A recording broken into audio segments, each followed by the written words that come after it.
Hello YouTube, check this out. Make sure all my parts are still here. Yes, they're here. Look, watch this. This is going to be a video of how to repair an old school float. We tried looking for one, couldn't find one. They do sell them at Summit Racing. I said, let's just pull the thing out and see what it's looking like. We pull it out, and I thought maybe the float, that's why it's not working.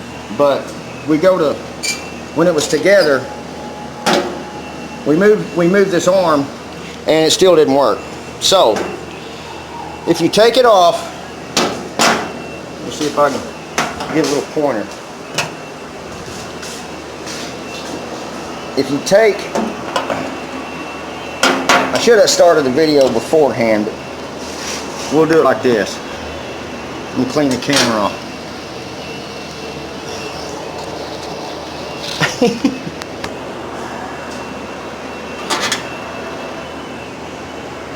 These little tabs, these are tabs. There's a tab there, a tab here, and a tab right there. We're doing a video, Mr. Big Old Lou, is poor old truck. Man, I'll tell you what, man, me and Lou, we was riding in the truck yesterday, and we had to push this thing. How long was it, Lou? A block? Well, half a block, some kids.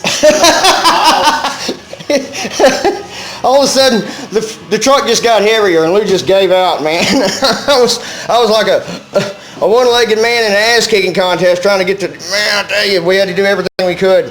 But thank God for Stetson, man. He stopped and helped us. But look,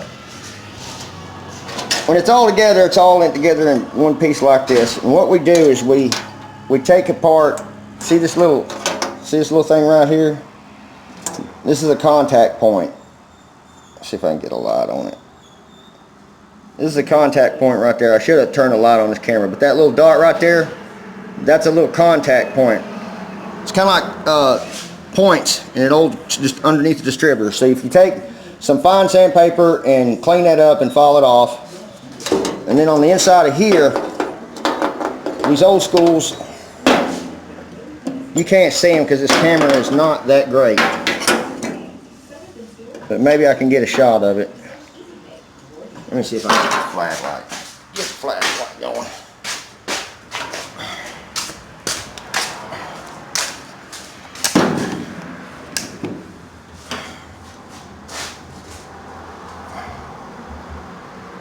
Let's see.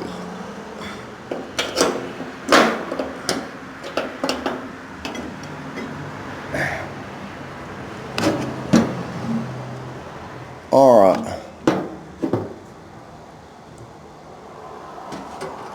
Right in here, you'll notice that there's I'm holding a flashlight on my mouth, so, and I can't focus on it anyway.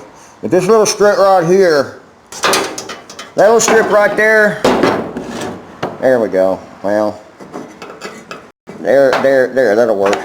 This little strip right here, you can't see them, but I can. It's got a wire that's wrapped it around and around and around and around and around and all the way down, and it connects here. It's pop riveted, and it's pop riveted over there at the back. And what that is that is the contact point for that little dot that I was telling you about. That little dot right there. Oh, where's it at? I had a good, there it is. Anyway, that little arm right there.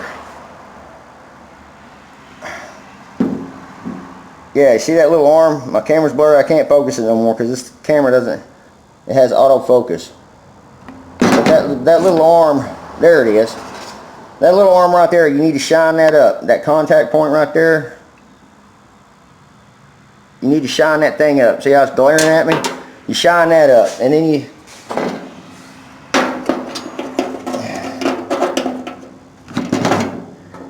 you shine, you can probably see some wires now, a little bit, vaguely. But then you shine all these little wires up here. That's that wire that's wrapped around and around. And that arm right there, this little arm right here, pushes up against that. That's the whole purpose of it. That's how the old school works. And it goes, it's not going to make that noise. I'm sure if you put a microphone on it, it would go, you know, anyway. So you take some of this micro fast evaporated contact cleaner, and you squirt in there and you get it all cleaned up. And then you squirt it on this. Okay, and another point I wanted to show you. Okay, that's the arm right there. There's a spring. I don't have enough hands to do it all, man.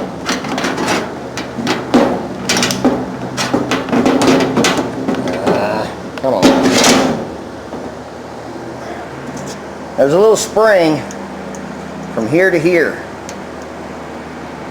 From down there at the bottom, up here at the top of this little arm, there's a spring right in here in this area. And that spring makes contact between this metal plate and this little contact arm. You clean all that up, and you got to be careful with these little ears. These little ears right here. These little ears right here. This ear and that ear right there. And this ear over here. When you bend them off, if you bend it back and they break, don't worry. Just use some JB Weld on it. You know.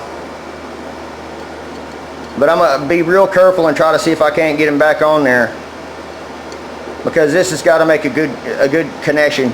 You need to sand around the edges of this, all this area right here, all around the lip, and then sand around all the lip on this edge, where the little arm goes. There's a little hole where the little arm goes. You stick that thing back together, and make sure those little arms fold down tight. I hope they don't break on me. Because you can't weld on this, because it'll melt those little wires inside there, or that heat will make that arm bend and give out. But we're going to give it our best shot. I learned how to do this way back in the day whenever my gas gauge quit working and I didn't have enough money to buy another whatever you call it mechanism, float assembly, whatever. I found out that you can just take them apart, clean them wires up, and take this little arm and be careful and bend it a little bit more straight to where it pushes up tightly against those contacts in there. And then we're going to see what happens. I took a razor blade and scraped the base right here all the way around where that spring rests, and spray some more. Just clean it up real good. Make all that metal shining. And we're going to put it back together and see if we can get it working. But anyway, I'll turn the camera back on after we put it back together. And I was going to take, before in the past, I have taken actually a tail light bulb and put liquid JB Weld around, like put that bulb inside of there. I know y'all think I'm crazy, man, but it works. You can take a tail light bulb and stick in there and then coat the whole tail light bulb with JB Weld and weld it to that arm. Make sure the whole light bulb and everything, no brass, all the contact points, it's just a lump of JB Weld in there. And that light bulb has air in it, and it'll actually float. You can use that as a float. And I've made that work, or you can use a cork. Well, I don't know about a cork. The gas might eat it up. Or just find you an old plastic float somewhere. Go down to the parts store and just get you, I'm sure they'll sell you, find you a float. Something to make that arm float, you know. Put a ping pong ball on it or something. JB Weld you a ping pong ball on there. Because that works too. It's had air in it. But anyway, I'll catch y'all later when I turn this camera back on, and we'll see what happens. Okay, I wanted to show you this part. When you reassemble this and you're putting it back together, it's important that you, there it is again, I don't have enough. You make sure that you take, okay, it's in it. No, it's anyway, that little arm I'm telling you about, dadgummit, I don't have, there it is. See this little arm right here?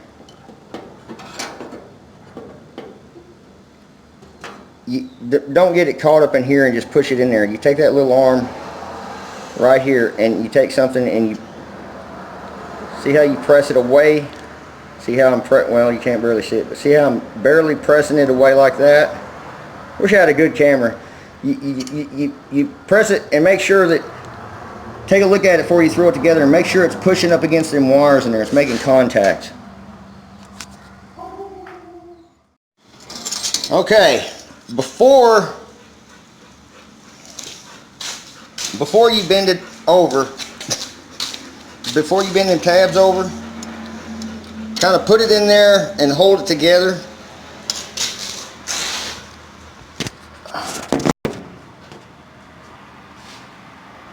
Hold it together with your thumb and then move this arm like this, and you'll feel it rubbing up against. If I could put a noise with it, it'll go.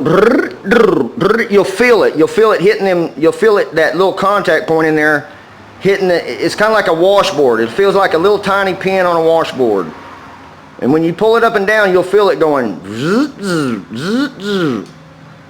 Make sure that you can feel that first, because these ears aren't going to be able to bend up and down, up and down. And by the time you take it apart, try to adjust it and all this, make sure you adjust that little arm in there. Make sure it has tension against that little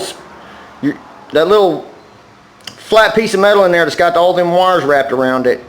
Make sure you feel it making contact with that before you stick this back together. Okay, here we go. You got to be sure when you put this JB weld on this ping pong ball, that wire, all I did was make a curve. This thing already had a curve in it already. And all I did was just squeeze I had to spread it out a little bit to follow the contour of the ping pong ball. And then I covered the whole ping pong ball, wire and everything, with JB weld. And it's important that you don't leave any spots.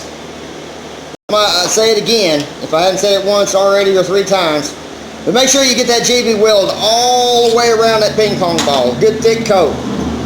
Because if the gasoline touches that ping pong ball directly at all, it'll melt it, and then it'll gather fluid inside, and then it'll sink. But I just got through letting this dry for a couple hours. I went and stuck in the sink for about 10 minutes, no bubbles. Put it in a cup of gas, sunk it in a cup of gas for about 15 minutes, no bubbles.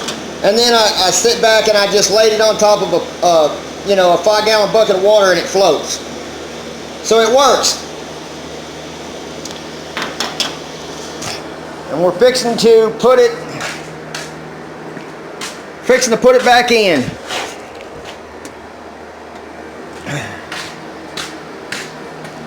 And that concludes of how to jerry rig your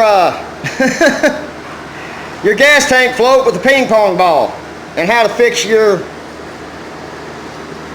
mechanism in there. That, I don't know too much words about anything. If anybody wants to help out and whatever those wires in there are called, I'm sure Lyle knows what all them wires in there are called and what all that parts are in there are for. All I know is you can take it apart and I know how to fix it. I don't know the terminology and the correct name for them parts in there. All I know is how to fix them. Anyway, I'll catch y'all later. It's time for me to go home. Limpster out.